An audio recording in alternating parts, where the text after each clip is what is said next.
In January 1848, a 15-year-old girl named Hannah Greener walked into a doctor's office in North England to have an infected toenail removed.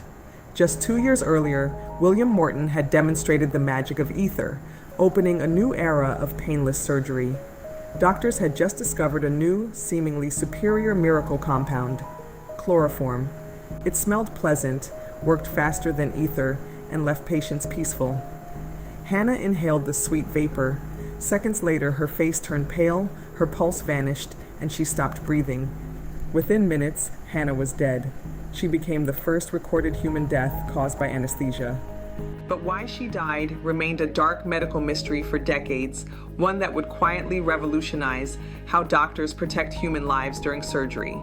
To understand the mystery, we have to look at 1840s medicine. Surgery before anesthesia was a horrific ordeal. Speed was everything.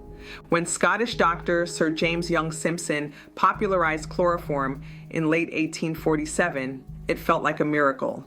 Even Queen Victoria used it during childbirth in 1853. Unlike ether, which caused coughing and required heavy equipment, chloroform required only a few drops on a handkerchief. But as chloroform spread across Europe and America, strange reports began pouring in. Young, otherwise perfectly healthy patients were collapsing and dying within seconds of receiving the gas, long before surgery even started. Medical authorities were baffled. Why were young, strong patients dying from a dose that barely affected others? Two main theories emerged, sparking a fierce medical feud.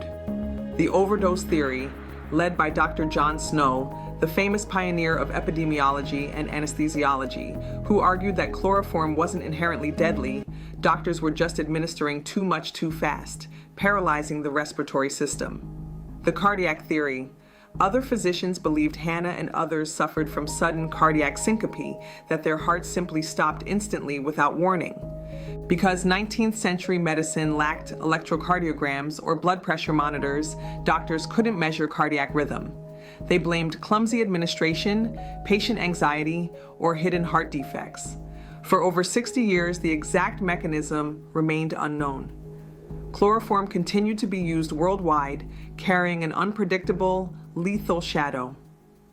It wasn't until 1911 that British physiologist A. Goodman Levy finally solved the mystery through groundbreaking experiments. Levy discovered that chloroform sensitized the heart muscle to adrenaline. If a patient felt extreme fear right before going under, or if light anesthesia caused pain or disturbance, their body would release a surge of adrenaline.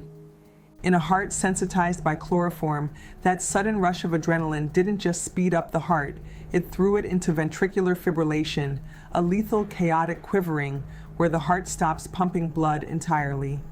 Hannah Greener hadn't suffocated or taken a massive overdose. She was terrified. The shock of adrenaline in her chloroform-soaked system caused her heart to instantly fibrillate. The solution to the Hannah Greener mystery transformed anesthesia from a simple drop-on-a-cloth technique into a rigorous scientific discipline. Safer agents. Scientists abandoned volatile compounds like chloroform in favor of safer halogenated ethers like modern sevoflurane and isoflurane. Pre-op sedation and calm. Doctors realized that keeping a patient calm before surgery wasn't just about comfort, it prevented fatal adrenaline spikes. Continuous monitoring. The tragic unpredictability of chloroform pushed the development of continuous vital sign monitoring, ECGs, blood pressure, and oxygen saturation. Today, anesthesia is safer than it has ever been in human history, with fatal complication rates dropping to less than 1 in 100,000. And it all started with doctors refusing to give up on solving a tragic 19th century medical mystery. If you enjoyed this deep dive into medical history, hit that like button, subscribe, and tell me in the comments, what medical mystery should we cover next? Thanks for watching.